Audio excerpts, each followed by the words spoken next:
وسلام على عباده الذين اصطفى. أما بعد فأعوذ بالله من الشيطان الرجيم. بسم الله الرحمن الرحيم. وإن خفتم ألا تقسطوا في اليتامى فانكحوا ما طاب لكم من النساء مثنى وثلاث ورباع فإن خفتم ألا تعدلوا فواحدة أو ما ملكت أيمانكم ذلك أدنى ألا تعودوا. صدق الله العظيم.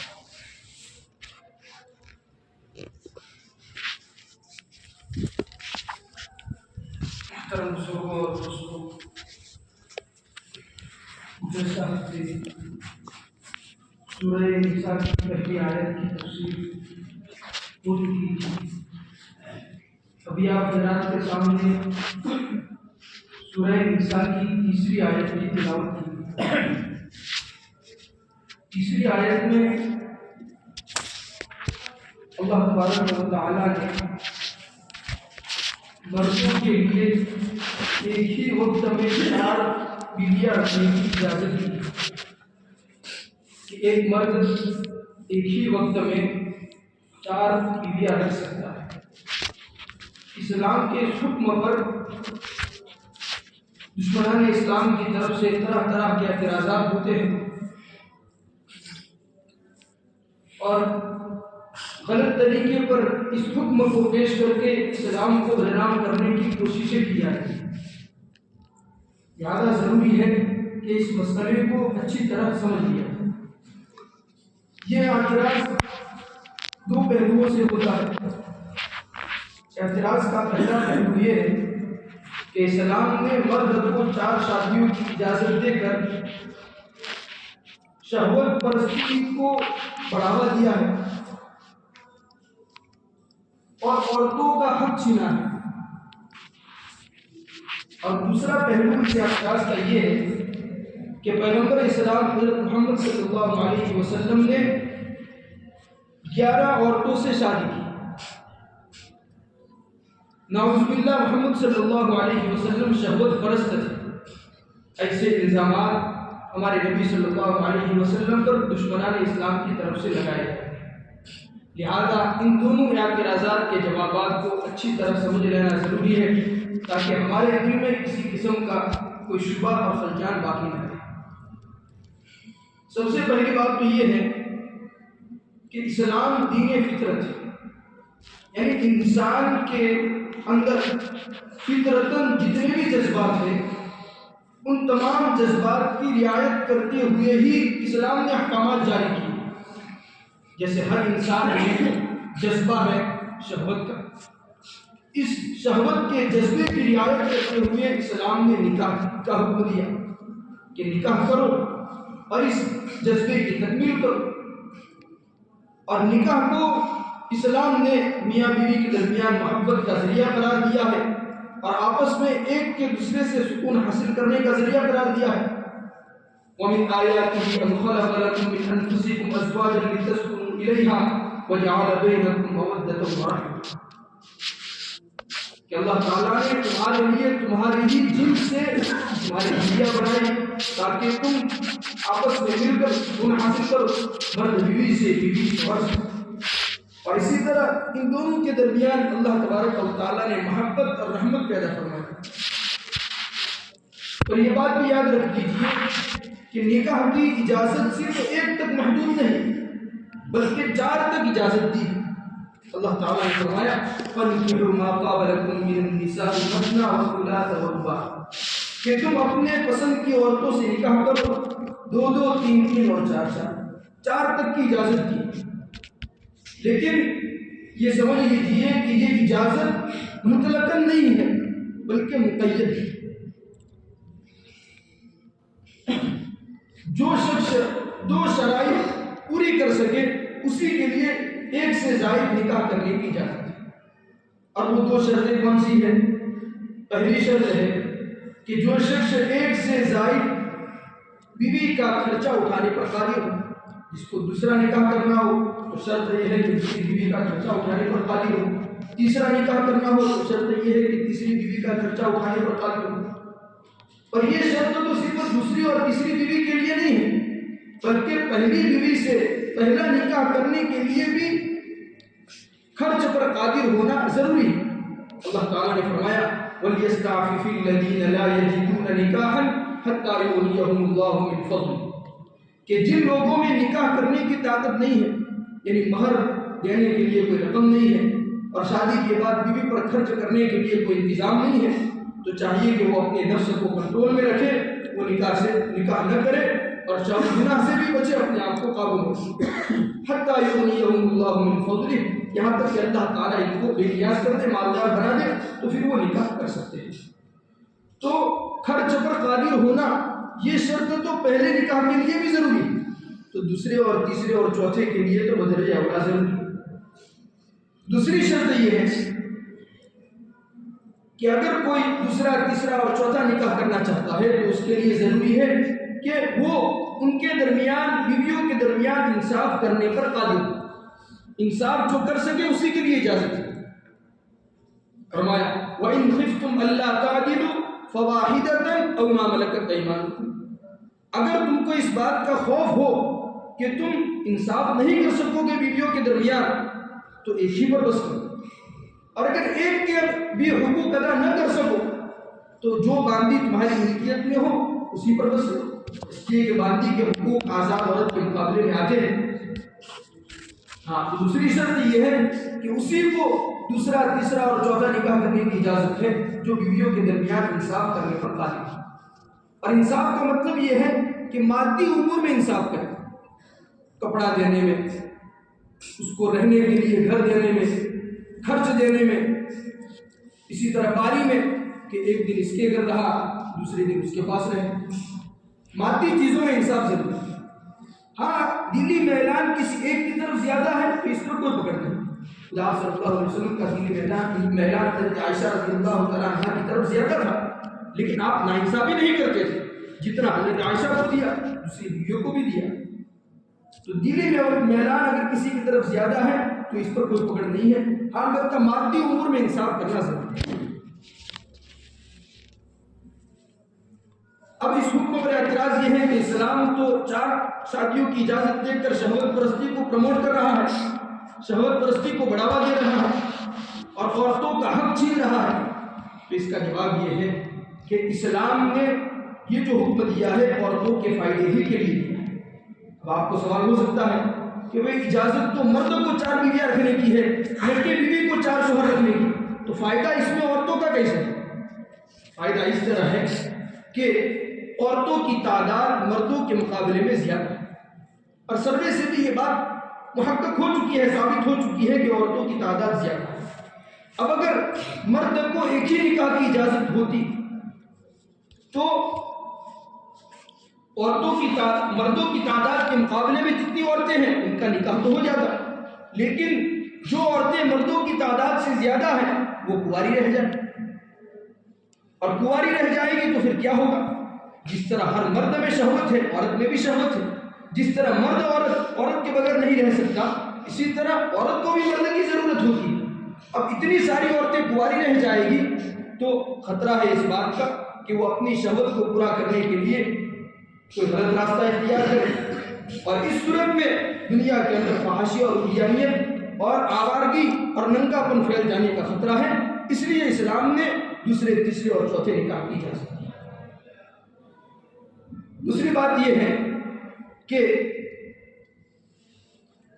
یہ اہل مغرب یعنی اسلام کے دشمن یہ کہتے ہیں کہ اسلام نے 4 شادیوں کی اجازت دے کر عورتوں کا حق چھین لیا۔ ہم کہتے ہیں نہیں، بلکہ اسلام نے 4 شادیوں کی اجازت دے کر عورتوں کا حق دیا۔ کیسے؟ کہ جس طرح ہر مرد کو شوہر بننے کا حق ہے، باپ بننے کا حق ہے، اسی طرح ہر عورت کو بھی بیوی بننے کا حق ہے، ہر عورت کو بھی ماں بننے کا حق ہے۔ اور آپ یہ بات جان چکے ہیں کہ سروے سے یہ بات ثابت ہو چکی ہے کہ عورتوں کی تعداد زیادہ ہے۔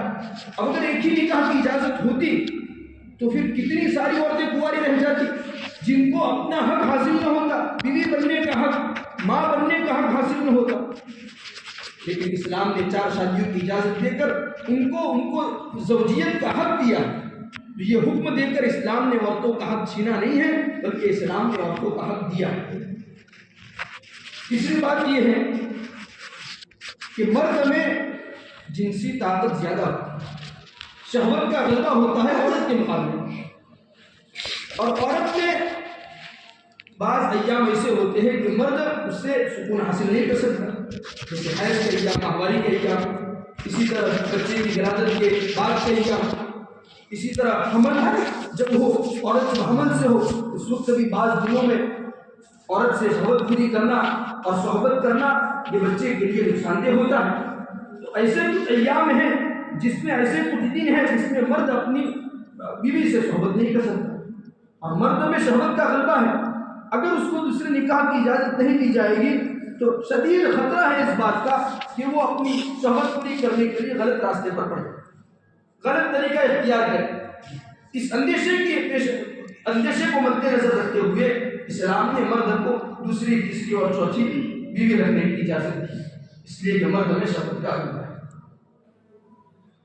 چوتھی بات یہ ہے کہ شادی اور نکاح کا مقصد ہوتا ہے حصول اولاد حاصل کرنا۔ اب اگر نکاح کے بعد کوئی عورت، کوئی بیوی باندھی، بچہ پیدا نہیں ہو رہا، تو شوہر دو صورتیں اختیار کر سکتا ہے، یا تو اولاد حاصل کرنے کے لیے وہ جس عورت سے بچہ پیدا نہیں ہو رہا ہے اس کو طلاق دے دے اور دوسرا نکاح کر دے، اس لیے کہ ایک سے زائد کی نکاح کی اجازت نہیں ہے، تو وہ یہی کرے گا کہ جو اس کے نکاح میں ہے اس کو طلاق دے دے گا، اس لیے کہ اس سے بچہ پیدا نہیں ہو رہا ہے، دوسری سے نکاح کرے گا۔ اور دوسری صورت یہ ہے کہ دوسرے، تیسرے اور چوتھے نکاح کی اجازت دی جائے اور پہلی بیوی کو بھی اپنے نکاح میں رکھے اور دوسری بیوی بھی لے آئے، دوسری عورت سے بھی نکاح کرے اور اس سے اولاد حاصل کرے۔ تو دو صورتوں میں سے اچھی صورت کون سی ہے؟ دوسری صورت۔ پہلی صورت میں وہ عورت جو باندھ ہے، جس سے بچہ پیدا نہیں ہو رہا ہے، وہ مطلقہ ہو جائے گی، اس کو طلاق ہو جائے گی اور وہ بے سہارا ہو جائے گی۔ لہٰذا فائدہ اسی میں ہے کہ شوہر کو اولاد حاصل کرنے کے لیے دوسرے نکاح کی اجازت دی جائے۔ پانچویں بات یہ ہے کہ کثرت اولاد یہ ایک محمود چیز ہے، اچھی چیز، اولاد کا زیادہ ہونا یہ اچھی چیز۔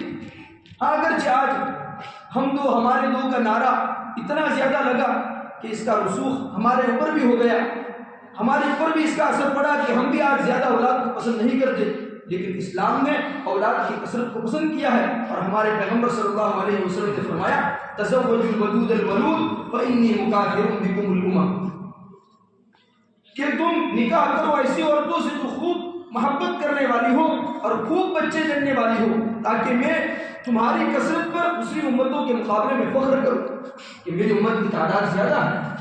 لہذا اولاد کا زیادہ ہونا یہ اسلام میں اچھی چیز ہے، اور ظاہر سی بات ہے ایک بیوی ہوگی تو اولاد کم پیدا ہوگی، اور چار بیویوں کی اجازت ہوگی اور آدمی چار بیویوں سے نکاح کرے گا تو اولاد سے کثرت ہوگی۔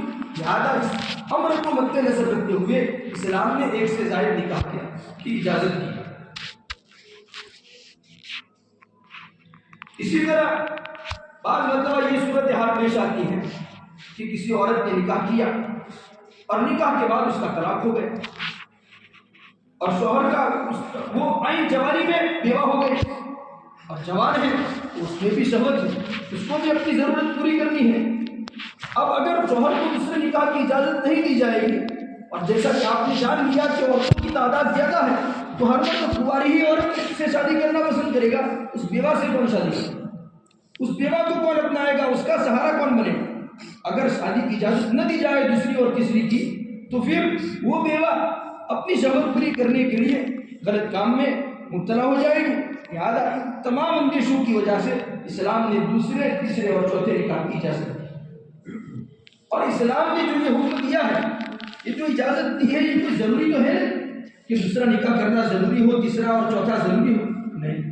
اور اسی طرح آج کے دور میں بالخصوص بر صغیر میں، ہندو پاک میں، ہندوستان اور پاکستان میں تو اس کا رواج بھی نہیں ہے کہ لوگ زیادہ تر ایک سے زائد نکاح کرتے بھی نہیں، لیکن میڈیا اور دشمنان اسلام اس کو اس طرح کی اچھال رہا ہے گویا یہ کوئی ضروری حکم ہے نماز کی طرح، حالانکہ یہ کوئی ضروری حکم نہیں۔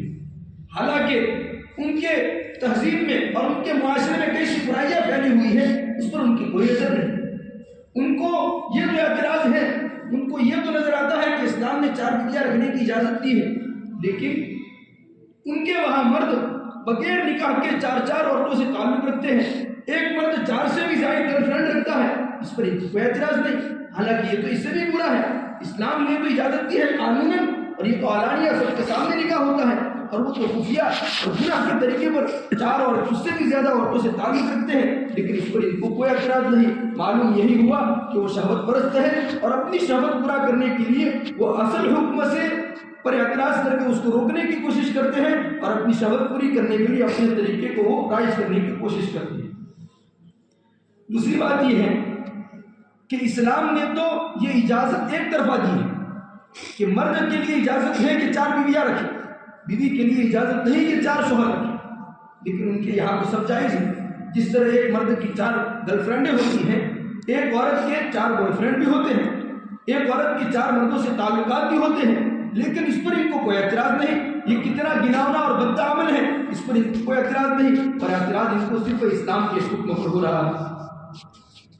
اسی طرح ایک بات ہے، اسلام نے تعدد کی اجازت دی، یعنی 1 سے زائد بیویاں رکھنے کی اجازت دی، لیکن اس کا ایک نظام ہے کہ 4 بیویوں کا خرچہ شوہر پر ڈالا ہے، شوہر کے ذمہ ان کا خرچہ اٹھانا ضروری ہے، اور ان 4 سے جو اولاد پیدا ہوگی اس کا خرچہ اٹھانے کی ذمہ داری بھی شوہر ہی کی۔ لیکن مغرب نے تو ایک نیا قانون ہی بنا دیا ہے، دشمنان اسلام نے نیا قانون بنا دیا سنگل پیرنٹ کا، کہ جو بھی بچہ پیدا ہوگا اس کی ذمہ داری مدر کی، ماں کی ہے۔ ایسا قانون مغرب نے رائج کر دیا ہے کہ عورت کو اجازت ہے جس سے چاہے تعلق بنائے، اور تعلق بنانے کے بعد بچہ پیدا ہوا تو اس بچے کی ذمہ داری عورت کی ہے۔ یہ سنگل پیرنٹ کا قانون نافذ کر دیا، تو یہ تو عورت پر ظلم ہے کہ عورت پر خود اس کی بھی ذمہ داری اور بچے کی بھی ذمہ داری، جبکہ اسلام نے عورت کو حق دیا ہے کہ ذمہ داری عورت پر نہیں بلکہ شوہر پر ہے۔ اور یہ 1 سے زائد نکاح کی اجازت صرف اسلام ہی نے نہیں دی، بلکہ انسائکلوپیڈیا کی جتنی بھی کتابیں ہیں ان ساری کتابوں میں اس بات کی صراحت ہے کہ یہودیوں میں بھی ان کے مذہب کے مطابق 1 سے زائد 4 نکاح کرنے کی اجازت ہے، اور سن 1950 میں ان کے چیف ربی نے، جو ان کا بڑا ہوتا ہے، بڑا عالم، اس نے اس کو منع کر دیا کہ آپ کسی کو 4 شادیاں کرنے کی اجازت نہیں ہے، 1 سے زیادہ کرنے کی اجازت نہیں ہے، لیکن ان کے مذہب میں تو اس کی اجازت تھی۔ اسی طرح عیسائی مذہب میں بھی آج بھی بہت سارے قبائل ایسے ہیں جو 1 سے زائد نکاح کرنے کا رواج ان میں آج بھی ہے۔ اسی طرح ہندوؤں میں بھی ان کی مذہبی کتابیں اٹھا کر آپ دیکھ لیجئے، ان کی مذہبی کتابیں 1 سے زائد نکاح کو غیر قانونی قرار نہیں دیتی، بلکہ ان کی مذہبی کتابوں میں اس بات کا ذکر ہے 1 سے زائد نکاح کرنے کی اجازت آج بھی ہے۔ اور ان کے جو مذہبی رہنمائے ہیں یا رہنما ہیں، ان کی بہت ساری بیویاں تھیں، راجا دشرتھ کی 3 بیویاں تھیں، اور کرشن جی جو ان کے بھگوان ہیں ان کی 16,100 بیویاں تھیں۔ اس پر ان کو کوئی اعتراض نہیں، ان کو اعتراض صرف آپ صلی اللہ علیہ وسلم پر ہے اور اسلام کے حکم پر ہے۔ ان کی مذہبی کتابوں میں تو اس کی اجازت ہے۔ جب 1955 میں ہندو میرج ایکٹ نافذ ہوا، اس وقت انہوں نے یہ قانون بنایا کہ اب ہندوؤں کے لیے 1 سے زائد نکاح کی اجازت نہیں، ورنہ ان کی مذہبی کتابوں میں 1 سے زائد نکاح کرنے کی اجازت ہے، وہ تو خود انہوں نے منع کر دیا ہے، ورنہ ان کی مذہبی کتابوں میں اس کی اجازت ہے۔ تو اعتراض صرف اسلام پر نہیں ہونا چاہیے، یہودیت پر بھی اعتراض، ہندومت پر بھی اعتراض، عیسائیت پر بھی اعتراض ہے، اور ہر مذہب میں اس کی اجازت ہے، چاہے آسمانی مذہب ہو یا غیر آسمانی مذہب، ہر مذہب میں اس کی اجازت ملتی ہے، اس لیے کہ یہ چیز ضروری ہے اور یہ فطرت کے تقاضے کے عین مطابق ہے۔ دوسرا اعتراض یہ بھی کیا جاتا ہے کہ اسلام نے مرد کو 4 بیویاں رکھنے کی تو اجازت دی، لیکن عورت کو 4 شوہر رکھنے کی اجازت کیوں نہیں دی؟ تو اس کا جواب یہ ہے کہ ہر اسلام میں ہی نہیں بلکہ ہر مذہب میں خاندان کی بڑی اہمیت ہے، اور خاندان کی حفاظت اور خاندان کا مدار نسب پر ہے، اور اگر ایک عورت کو کئی مردوں سے شادی کرنے کی اجازت دی جائے تو نسب خلط بند ہو جائے گا۔ ایک عورت نے کئی مردوں سے تعلق بنائے ہیں تو پھر یہ بچہ کس کا ہے کیسے معلوم ہوگا؟ نسب خلط بند ہو جائے گا۔ زمانے جاہلیت میں یہ رواج تھا، بخاری شریف کی روایت سے معلوم ہوتا ہے کہ زمانے جاہلیت میں عورتیں بہت سارے مردوں سے تعلق بناتی تھیں، اور جب عورت کو بچہ پیدا ہوتا تو جن جن مردوں سے اس نے تعلق بنائے ہوتے سارے مردوں کو وہ کھڑا کرتی اور اس ایک کی طرف نسبت کرتی کہ یہ تیرا بچہ ہے، اور اس کو ذمہ داری اٹھانی پڑتی اور اس کو ماننا پڑتا، یہ رواج تھا۔ لیکن آج تو مغرب نے سنگل پیرنٹ کا قانون بنا دیا. اب ذمہ داری کس پر ڈال سکتے ہیں؟ کسی مرد پر ڈال نہیں سکتے، چاہے اس نے جتنے بھی مردوں سے تعلق بنائے ہو. ذمہ داری ماں کی ہے، عورت کی ہے، جس نے بچہ جنا ہے اس کی ہے. لہٰذا اس میں نسب خلط ہو جاتا ہے اور خاندان کی حفاظت نہیں ہوتی. اس لیے خاندان کی حفاظت کیوں ضروری ہے؟ اس لیے کہ بہت سارے مسائل ایسے ہیں جس میں خاندان کو مد نظر رکھا جاتا ہے. میراث کے مسائل، بیٹے کو میراث ملتی ہے، بیٹا کس کا ہے، کون ماں ہے کون باپ ہے، اس کا معلوم ہونا ضروری ہے. لہذا نسب کی حفاظت ضروری ہے، اور عورتوں کو مختلف نکاح کی اجازت دینے کی صورت میں نسب کی حفاظت نہیں ہوتی. دوسرا یہ ہے کہ آج سائنسی طور پر یہ بات ثابت ہو چکی ہے کہ اگر ایک عورت بہت سارے مردوں سے تعلق بنائے اور بہت سارے مردوں کے مادہ منوی یا یعنی منی اس عورت کے رحم میں جائے تو اس کی وجہ سے مختلف بیماریاں پھیلنے کا خطرہ ہے. یعنی آج جو ایڈز مختلف قسم کے پھیلے ہوئے ہیں اس کی وجہ یہی ہے کہ عورتوں نے مختلف مردوں سے تعلق بنانا شروع کیا، جس کی وجہ سے یہ بیماریاں عام ہو گئی. یہ تو پہلا اعتراض اور پہلا سوال تھا. اب دوسرا سوال کہ آپ صلی اللہ علیہ وسلم نے بہت سارے نکاح کیوں کیے، 11 عورتیں کیوں رکھی؟ اور یہ اعتراض صرف دشمنان اسلام ہی نہیں کرتے، اسلام کی دشمنی نہیں کرتے، بلکہ جو جدید تعلیم یافتہ مسلمان ہیں ان کو بھی اعتراض ہوتا ہے کہ ہمارا مذہب تو عجیب ہے کہ ہمیں تو صرف 4 کی اجازت اور ہمارے نبی 11 کرے. جدید تعلیم یافتہ مسلمانوں کی زبانوں سے بھی ایسی باتیں نکلتی ہیں. لہٰذا اس بات کو بھی سمجھ لینا ضروری ہے. سب سے پہلے تو اس بات سمجھ لیجیے کہ آپ صلی اللہ علیہ وسلم کا کوئی بھی عمل وحی کے خلاف نہیں ہو سکتا، اللہ کے حکم کے خلاف نہیں ہو سکتا. آپ نے جو بھی کام کیا ہے تو اللہ کے حکم کے مطابق کیا ہے، اور اللہ تعالیٰ نے آپ کو اجازت دی. فرمایا قرآن میں اِنَّا أَحْلَلْنَا لَكَ أَزْوَاجَكَ اللَّاتِي آتَيْتَ أُجُورَهُنَّ وَمَا مَلَكَتْ يَمِينُكَ. لمبی آیت ہے، اس میں آپ صلی اللہ علیہ وسلم کو بہت ساری عورتوں سے نکاح کرنے کی اجازت دی گئی ہے. اور کیوں اجازت دی گئی اس کی مصلحت ابھی میں آگے بیان کروں گا. اور آپ نے جن سے نکاح کیا ہے وہ ازواج بھی آپ کی نکاح میں آنے کے لیے راضی تھی، بلکہ راضی ہی نہیں بلکہ آپ کے نکاح میں آنے کو وہ اپنے لیے فخر کی چیز سمجھتی تھی. لہذا آپ کی ذات پر کوئی اعتراض نہیں ہونا چاہیے. نیز جو اعتراض کرنے والے ہیں وہ یہ کہتے ہیں کہ آپ صلی اللہ علیہ وسلم کو 4 سے زیادہ کی اجازت کیوں ہے؟ تو ہم انہیں کہنا چاہتے ہیں کہ آپ صلی اللہ علیہ وسلم کی بہت ساری خصوصیات ہیں جو آپ کے ساتھ خاص ہیں. جیسے آپ پر تہجد کی نماز فرض تھی، امت پر نہیں ہے. آپ اور آپ کا پورا خاندان زکوٰۃ اور صدقات نہیں کھا سکتا جبکہ ہم کھا سکتے ہیں. تو کبھی ہمیں یہ اعتراض نہیں ہوتا کہ ہم پر تہجد کیوں فرض نہیں. اعتراض صرف یہی ہوتا ہے کہ ہمیں 4 سے زیادہ کی اجازت کیوں نہیں. اس لیے کہ ہم شہوت پرست ہو چکے ہیں، ہم دنیا پرست ہو چکے ہیں، اس لیے ہمیں اعتراض ہوتا ہے. اگر ہم دین پرست ہوتے تو ہمیں یہ اعتراض ہوتا کہ ہم پر تہجد فرض کیوں نہیں. لہٰذا یہ اعتراض غلط ہے. اور آپ صلی اللہ علیہ وسلم نے جو متعدد نکاح کیے ہیں ہر نکاح کی کوئی نہ کوئی مصلحت ہے. آپ صلی اللہ علیہ وسلم نے سب سے پہلا نکاح کس سے کیا؟ حضرت خدیجہ رضی اللہ تعالیٰ عنہا سے. اس وقت آپ کی عمر کیا تھی؟ 25 سال. آپ عین جوان تھی. اور اس وقت حضرت خدیجہ کی عمر کتنی تھی؟ 40 سال. حضرت خدیجہ بیوہ عورت تھی اور ان کے پہلے 2 نکاح ہو چکے تھے. اگر آپ شہوت پرست ہوتے تو کیا آپ صلی اللہ علیہ وسلم کسی بیوہ سے نکاح کرتے؟ جبکہ نبوت سے پہلے تو آپ کا ایک مقام تھا، لوگ آپ کو امین و صادق کہہ کر پکارتے تھے. تو کیا کوئی باپ اپنی کنواری لڑکی آپ کو دینے کے لیے تیار نہیں تھا؟ لیکن نہیں، آپ نے بیوہ سے نکاح کیا. اگر آپ شہوت پرست ہوتے تو پہلا نکاح بیوہ سے نہ کرتے.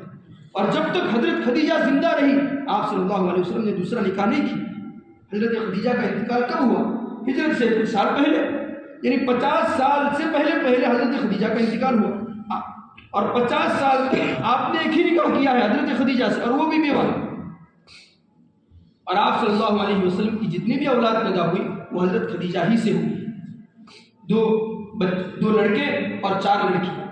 ایک لڑکا آپ صلی اللہ علیہ وسلم کا حضرت ماریہ قبطیہ سے پیدا ہوا ہے جو بعد میں پیدا ہوا. لیکن 4 بچیاں اور 2 بچے آپ صلی اللہ علیہ وسلم کے حضرت خدیجہ ہی سے پیدا ہوئے. اب جب حضرت خدیجہ رضی اللہ تعالیٰ عنہا کا انتقال ہو گیا اور آپ صلی اللہ علیہ وسلم پر چونکہ نبوت کی ذمہ داری تھی، لوگوں کو دعوت دینے کی، ایمان کی طرف بلانے کی ذمہ داری تھی، اور آپ اپنے اولاد کی تربیت کے لیے وقت پورا نہیں نکال سکتے، اس لیے کہ اولاد کی تربیت کے لیے گھر پر وقت دینا ضروری ہے، اور آپ کی ذمہ داریاں باہر کی بہت ساری تھیں. لہٰذا خاندان کی عورتوں نے یہ مشورہ دیا کہ آپ دوسرا نکاح کر لیں تاکہ وہ بیوی، آپ کی دوسری بیوی آپ کی اولاد کو سنبھال لے. تو خاندان کی عورتوں کے مشورے سے آپ صلی اللہ علیہ وسلم نے دوسرا مشورہ کیا حضرت سودا رضی اللہ تعالیٰ عنہ سے. اور یہ بات بھی جان لیجیے کہ حضرت سودا بھی بیوہ تھی, انہوں نے اسلام قبول کر رکھا تھا, ان کے شوہر نے بھی اسلام قبول کیا تھا اور ان کے شوہر کا انتقال ہو گیا. حضرت سودا بے سہارا ہو چکی تھی اور بوڑھی تھی, تو آپ صلی اللہ علیہ وسلم نے ان سے نکاح کیا, اس لیے کہ اولاد کو سنبھالنے کا مسئلہ تھا. کسی جوان عورت سے نکاح کرتے تو اولاد کو سنبھال نہ پاتے. یاد آپ صلی اللہ علیہ وسلم نے جو دوسرا نکاح کیا وہ بھی بیوہ اور بوڑھی عورت سے نکاح کیا. آپ شہوت پرست ہوتے تو ایسا نہیں کرتے, بلکہ کنواری سے نکاح کرتے. خیر, تو آپ صلی اللہ علیہ وسلم نے یہ جو نکاح کیے ہیں حضرت خدیجہ سے اور حضرت سودا سے, یہ خانگی ضرورت کی وجہ سے, حضرت خدیجہ سے گھر بسانے کے لیے اور حضرت سودا سے گھر کا نظام چلانے کے لیے, اولاد کی تربیت کے لیے. یہ دونوں نکاح خانگی ضرورت, گھریلو ضرورت کی وجہ سے کیا ہے. اور اس کے بعد آپ صلی اللہ علیہ وسلم کا تیسرا نکاح ہوا ہے حضرت عائشہ رضی اللہ تعالیٰ عنہ سے. اور ہاں, حضرت عائشہ رضی اللہ تعالیٰ عنہ کنواری, آپ کی 11 بیویوں میں سے صرف حضرت عائشہ رضی اللہ تعالیٰ عنہ کنواری. اور حضرت عائشہ سے نکاح آپ صلی اللہ علیہ وسلم نے اللہ تعالیٰ کے حکم سے کیا کہ ایک دفعہ آپ صلی اللہ علیہ وسلم سو رہے تھے, خواب میں آپ نے دیکھا کہ ایک فرشتہ آیا ریشمی کپڑا لے کر, اور آپ صلی اللہ علیہ وسلم سے کہا کہ اسے کھولیے. آپ صلی اللہ علیہ وسلم نے کھولا تو اس میں حضرت عائشہ رضی اللہ تعالیٰ عنہ نظر آئی, اور فرشتے نے کہا کہ یہ آپ کی بیوی.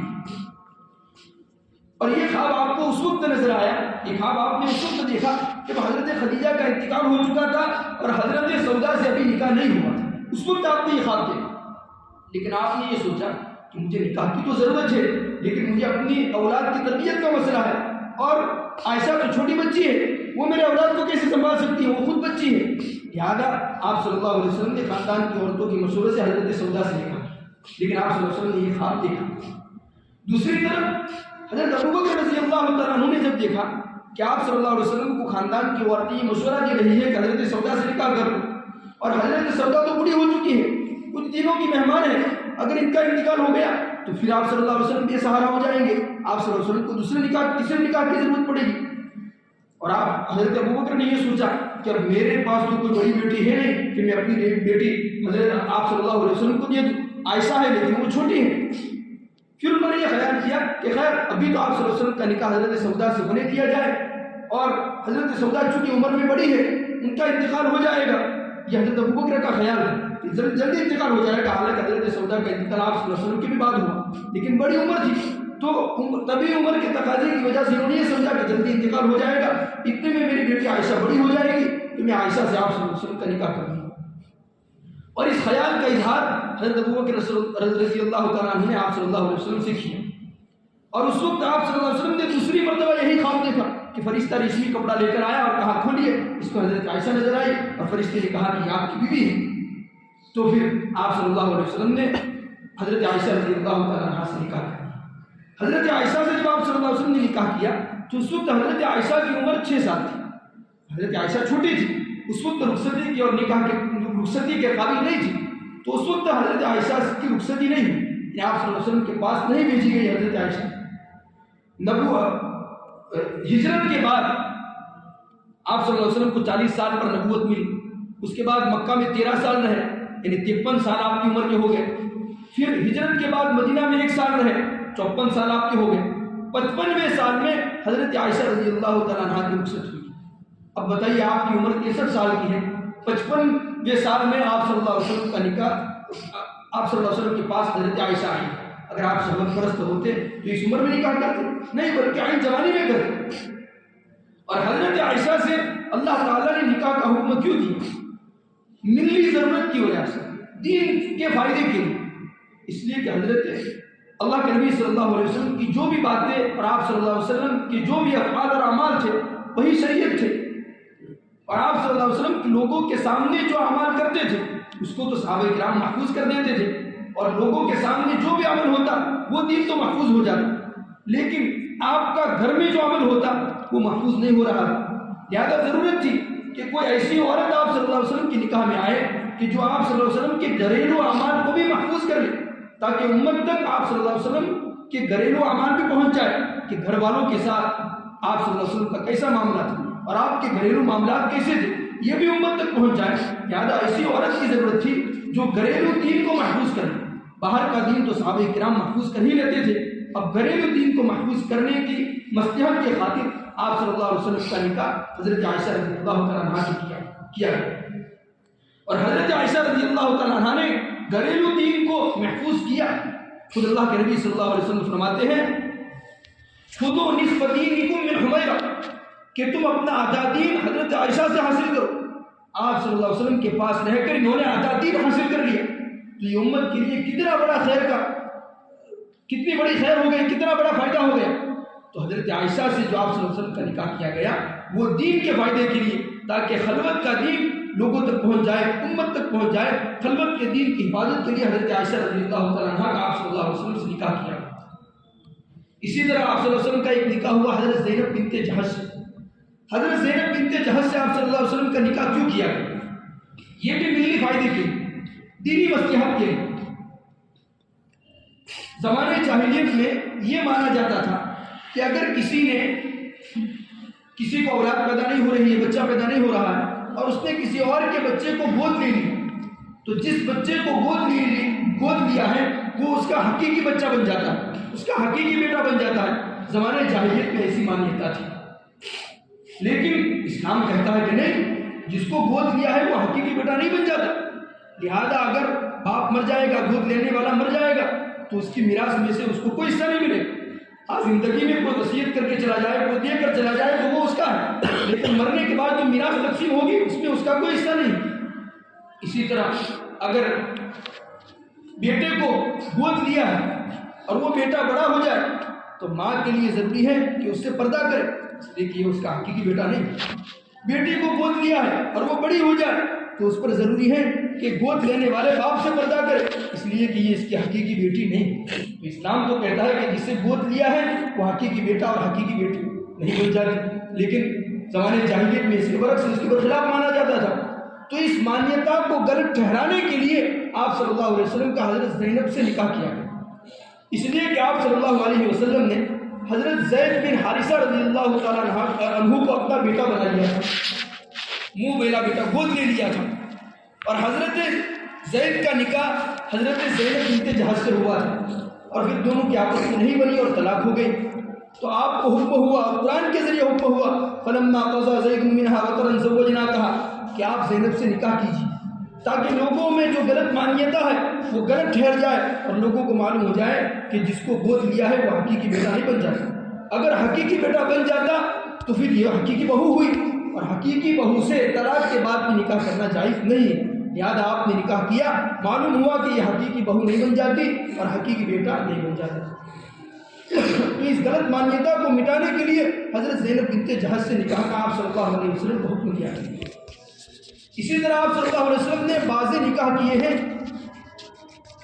ملکی فائدے کے لیے، یعنی سیاسی فائدے کے لیے، جیسے حضرت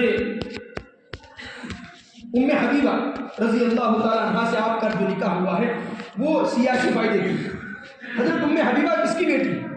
ابو سفیان رضی اللہ تعالیٰ عنہ جو بعد میں ایمان لیا۔ ابو جہل کے مرنے کے بعد مکہ کے کافروں کے سردار کون تھے؟ ابو سفیان۔ غزوہ بدر میں تو سردار ابو جہل تھا، لیکن غزوہ احد میں، غزوہ احزاب میں، غزوہ بدر کے بعد جو بھی جنگیں ہوئی ان تمام جنگوں میں سردار کون تھا؟ ابو سفیان۔ اب ابو سفیان کی بیٹی ام حبیبہ ہے، انہوں نے اسلام قبول کر لیا تھا اور اپنے شوہر کے ساتھ انہوں نے حبشہ کی طرف ہجرت کر لی تھی، دونوں حبشہ چلے گئے۔ جب دونوں حبشہ چلے گئے تو بعضی کتابوں میں لکھا ہے کہ ان کے شوہر کا انتقال ہو گیا، اور بعضی کتابوں میں لکھا ہے کہ ان کا شوہر عیسائی بن گیا۔ اب جو بھی ہو، چاہے انتقال ہو گیا ہو یا عیسائی بن گیا۔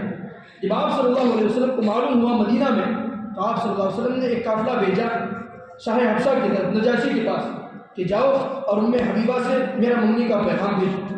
آپ صلی اللہ علیہ وسلم نے ایک پیغام بھیجا، نجاشی بادشاہ کے پاس یہ وقت بھیجا، نجاشی بادشاہ نے منگنی کا پیغام حضرت ام حبیبہ کے پاس بھیجا۔ حضرت ام حبیبہ راضی ہو گئی، بلکہ اس نکاح کو اپنے لیے فخر سمجھا۔ اب نجاشی بادشاہ نے نکاح پڑھایا وہاں پر حبشہ میں آپ صلی اللہ علیہ وسلم اور حضرت ام حبیبہ کا، اور مہر بھی نجاشی بادشاہ نے ادا کیا آپ صلی اللہ علیہ وسلم کی طرف سے، اور یہ کہا کہ جب نبی کا نکاح ہوتا ہے اس کے بعد مٹھائی تقسیم ہوتی ہے، اور مٹھائی اس نے تقسیم کی اور بہت سارے ہدیے اور تحائف دے کر حبیبہ کو مدینہ کی طرف روانہ کیا۔ اب جب ابو سفیان کو اس کا علم ہوا کہ میری بیٹی سے آپ صلی اللہ علیہ وسلم نے نکاح کر دیا، تو ابو سفیان کی تیل میں مکھی پڑ گئی۔ ابو سفیان نے کہا هو الفحل لا يقعد انفه، یہ ایسا سانڈ ہے، یہ محمد ایسا سانڈ ہے جس کو نکیل نہیں ڈالی جا سکتی، یعنی اس کو قابو میں کرنا بڑا مشکل، اس نے تو میرے ہی ہاتھ باندھ دیے۔ اس لیے کہ جب اب محمد تو ان کے داماد بن گئے، ظاہر سی بات ہے بیٹی کی وجہ سے ان کو محمد کی بھی رعایت کرنی پڑے گی، اور اس سے فائدہ بھی ہوا۔ اس کے بعد انہوں نے مدینہ پر اور مسلمانوں پر کوئی چڑھائی نہیں کی، کوئی جنگ نہیں کی۔ تو یہ اس ملک کے فائدے کے لیے آپ صلی اللہ علیہ وسلم نے حضرت حبیبہ سے نکاح کیا ہے کہ کتنا بڑا فائدہ ہو گیا۔ اب حضرت ابو سفیان کا رویہ آپ صلی اللہ علیہ وسلم کے بارے میں نرم ہو گیا، جو پکے دشمن تھے آپ صلی اللہ علیہ وسلم کے، اب نرم ہو گیا، تو دونوں طرف سے رویے نرم ہو گئے اور دونوں طرف سے ملنا جلنا شروع ہو گیا۔ تو اس کی وجہ سے اسلام پھیلا، ایک دوسروں کی باتیں آپس میں ہونے لگی، اسلام کی باتیں ہونے لگی، اس کی وجہ سے اسلام کو پھیلنے کا موقع ملا۔ تو اس ملکی اور سیاسی فائدے کے لیے حضرت حبیبہ سے نکاح کیا۔ اسی طرح حضرت صفیہ سے آپ صلی اللہ علیہ وسلم نے کیوں نکاح کیا؟ یہ بھی ملکی اور سیاسی فائدے کے لیے، یہودیوں کو اسلام کی طرف مائل کرنے کے لیے۔ حضرت صفیہ یہ یہودیوں کے قبیلے بنو نذیر کے سردار کی بیٹی تھی اور دوسرے سردار کی بیوی تھی۔ جب بنو نذیر سے جنگ ہوئی تو حضرت صفیہ کے ابا کو مار دیا گیا اور ان کے شوہر کو بھی قتل کر دیا گیا۔ اب جب مال غنیمت تقسیم ہوا تو اس میں حضرت صفیہ حضرت یحییٰ کلبی رضی اللہ تعالیٰ عنہ کے حصے میں آئی، لیکن صحابہ کرام نے کہا کہ یہ سردار کی بیٹی ہے، لہٰذا اے نبی جی آپ خود ان سے شادی کر دیجیے، اس لیے کہ سردار کی بیٹی سردار کے نکاح میں ہونی چاہیے، آپ مسلمانوں کے سردار ہیں، آپ کے نکاح میں ہونی چاہیے۔ اور آپ نے ان سے نکاح کیوں کیا؟ کہ ہو سکتا ہے کہ میں ان سے نکاح کروں تو یہود میرے بارے میں نرم رویہ اختیار کر لے، جیسا کہ ابو سفیان نے نرم رویہ اختیار کیا، لیکن یہود بے بغض نکلے، ان کی قسمت میں ہدایت نہیں تھی، انہوں نے نرم رویہ اختیار نہیں کیا اور پھوٹی قسمت کے وہ گئے جہنم میں۔ خیر، لیکن آپ صلی اللہ علیہ وسلم نے ان سے نکاح کیوں کیا؟ حضرت صفیہ سے یہودیوں کو مائل کرنے کے لیے، شہوت پرستی کے لیے۔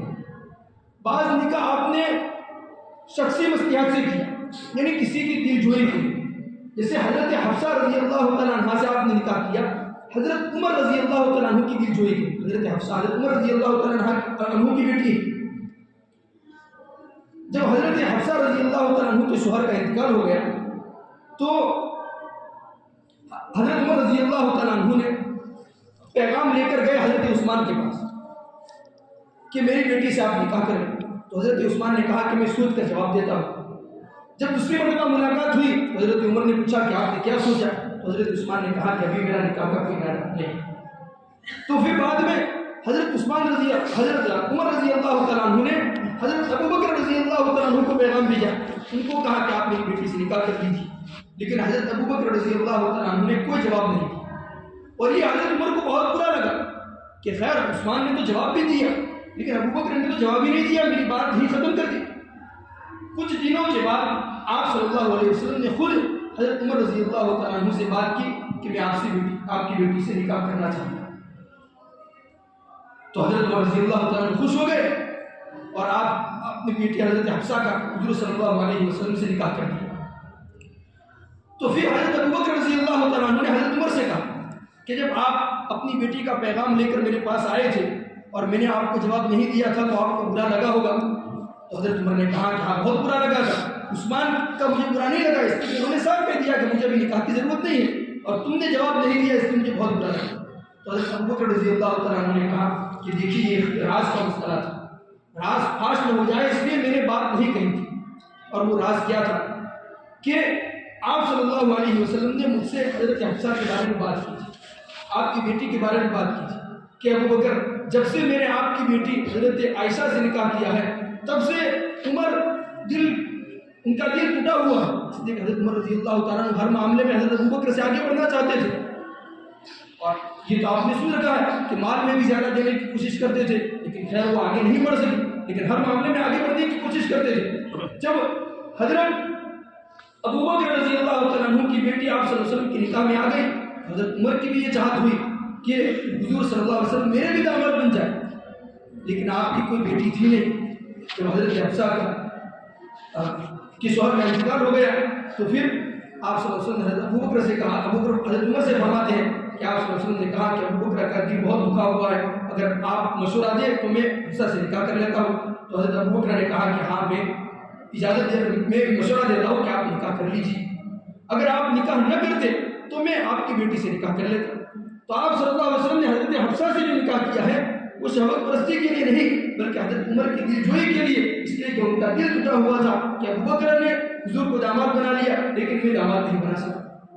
اسی طرح حضرت ام سلمہ کا جو آپ صلی اللہ علیہ وسلم سے نکاح ہوا وہ بھی شخصی مصلحت کے لیے، یعنی حضرت ام سلمہ کی دل جوئی کے لیے۔ حضرت ام سلمہ کا نکاح ہو چکا تھا پہلے، ابو سلمہ جن کا واقعہ فضائل اعمال میں بارہا سنتے ہیں کہ دونوں نے پہلے حبشہ کی طرف ہجرت کی تھی، ام سلمہ اور ابو سلمہ دونوں نے۔ پھر جب مدینہ کی طرف ہجرت کے لیے نکلے تو روک دیا گیا۔ ام سلمہ کے خاندان والوں نے کہہ دیا ابو سلمہ سے کہ تمہیں کرنی ہو تو کرو، ہم تو اپنی بیٹی کو نہیں بھیجیں گے۔ ابو سلمہ مدینہ ہجرت کر گئے، ام سلمہ کو روک دیا گیا اور ان کا بچہ بھی ان کے ساتھ۔ اب ابو سلمہ کے خاندان والے آئے جو مکہ میں تھے کہ تم نے یہ بچہ ہمارا ہے، اس لیے ایک بچہ باپ کی طرف نسبت ہوتی ہے، تو وہ بچہ لے گئے۔ تو ابو سلمہ مدینہ میں ہے، ام سلمہ اپنے میکے میں ہے اور ان کا جو بچہ تھا وہ اپنے دادا کے گھر ہے، تینوں کو الگ کر دیا گیا۔ پھر خیر بعد میں کسی بارش پر ماں اور بچے کو ملا دیا گیا اور دونوں نے ساتھ میں ہجرت کی اور وہ مدینہ میں آئے۔ پھر جب کچھ عرصے کے بعد حضرت ابو سلمہ کا انتقال ہو گیا اور دونوں میں بہت محبت تھی، تو آپ صلی اللہ علیہ وسلم نے حضرت ام سلمہ کی دل جوئی کے لیے، اس لیے کہ وہ بے سہارا ہو چکی تھی، ان کا دل ٹوٹ چکا تھا، ان کے سہارے کے لیے ان سے نکاح کیا۔ اور یہ بات جان لیجیے کہ آپ صلی اللہ علیہ وسلم نے یہ جو نکاح کیے، پہلا نکاح 25 سال کی عمر میں، دوسرا نکاح 50 سال کی عمر میں، تیسرا نکاح حضرت عائشہ سے 51 سال کی عمر میں ہوا، لیکن رخصتی 55 سال کی عمر میں ہوئی ہے۔ اور اس کے بعد جو نکاح ہوئے ہیں دوسرے، وہ سارے کے سارے 57 سال کی عمر کے بعد۔ اگر آپ شہوت پرست ہوتے تو نکاح پہلے کرتے، بوڑھے ہونے کے بعد نہیں کرتے۔ معلوم ہوا کہ آپ شہوت پرست نہیں تھے۔ اس طرح آپ نے حضرت جویریہ رضی اللہ تعالیٰ عنہ سے نکاح کیا۔ حضرت جویریہ کا تعلق قبیلہ بنی المصطلق سے تھا۔ جب آپ نے حضرت جویریہ سے نکاح کیا تو قبیلہ بنی المصطلق سے اس وقت جنگ ہوئی تھی، اور جنگ میں قبیلہ بنی المصطلق کے بہت سارے قیدیوں کو مسلمانوں نے پکڑ لیا تھا۔ جب آپ صلی اللہ علیہ وسلم نے حضرت جویریہ رضی اللہ تعالیٰ عنہ سے نکاح کیا تو اس وقت صحابہ کرام نے سارے بنی المصطلق کے قیدیوں کو آزاد کر دیا کہ اب یہ تو بنی المصطلق تو وہ خاندان ہے کہ جس سے آپ صلی اللہ علیہ وسلم کا سسرالی رشتہ ہو گیا، اور ہم آپ صلی اللہ علیہ وسلم کے سسرالی رشتہ داروں کو اپنی قید اور غلام بنا کر رکھے، یہ نہیں ہو سکتا۔ حضرت عائشہ فرماتی ہے کہ جب آپ نے حضرت جویریہ رضی اللہ تعالیٰ عنہ سے نکاح کیا اس دن 100 گھرانے آزاد ہوئے۔ تو آپ صلی اللہ علیہ وسلم نے جو بھی نکاح کیے ہیں وہ کسی نہ کسی فائدے کے لیے کیے ہیں، اپنے فائدے کے لیے نہیں، دین کے فائدے کے لیے، ملت کے فائدے کے لیے، سیاسی اور ملک کے فائدے کے لیے یا کسی کی دلجوئی کے لیے کیے ہیں۔ یا آپ صلی اللہ علیہ وسلم پر یہ اعتراض کرنا کہ آپ صلی اللہ علیہ وسلم شہوت پرست تھے، یہ بالکل غلط ہے، اور یہ اعتراض صرف آپ ہی پر کیا جاتا ہے، جبکہ ہندوؤں کے راجا دشرت ان کی 3 بیویاں تھیں، ان کے جو کرشن جی ہیں ان کی 16,100 بیویاں تھیں، ان پر کوئی اعتراض نہیں ہے۔ یہ تو صرف 11 ہے اور 16,100 کا 11 سے کیا مقابلہ؟ اگر اعتراض ہے تو ان پر بھی ہونا چاہیے معلوم۔ اور آپ صلی اللہ علیہ وسلم کے نکاح کے بارے میں تو آپ نے جان لیا کہ آپ نے ساری مصلحتوں کی خاطر نکاح کی۔ یا اعتراض کا جواب آپ نے جان لیا کہ اسلام نے 4 نکاح تک کی اجازت کیوں دی اور آپ صلی اللہ علیہ وسلم نے 4 سے زائد نکاح کیوں کیا۔ اب انشاءاللہ ہمارے دلوں میں کوئی خلجان باقی نہیں ہوگا، اور ایسے جو بھی امور ہے کہ جس پر دشمنان اسلام کی طرف سے سوالات کیے جاتے ہیں، اعتراضات کیے جاتے ہیں، ہمیں ان امور کو گہرائی سے سمجھنے کی ضرورت ہے تاکہ ہمارے دل میں اسلام کے بارے میں اور اسلام کے کسی حکم کے بارے میں کوئی شبہ باقی نہ رہے۔ اللہ تعالیٰ ہمیں اسلام پر شرع صدر عطا فرمائے، اسلام پر اللہ تعالیٰ ہمیں شرع صدر عطا فرمائے، شرع صدر عطا فرمائے۔ ہر حکم پر اللہ تبارک و تعالیٰ ہمیں ایسا یقین فرمائے کہ اللہ تعالیٰ نے جو بھی حکم دیا ہے وہ عین حکمت کے تقاضے کے مطابق ہے۔ اللہ تبارک و تعالیٰ ان تمام کو اس پر عمل کرنے کی توفیق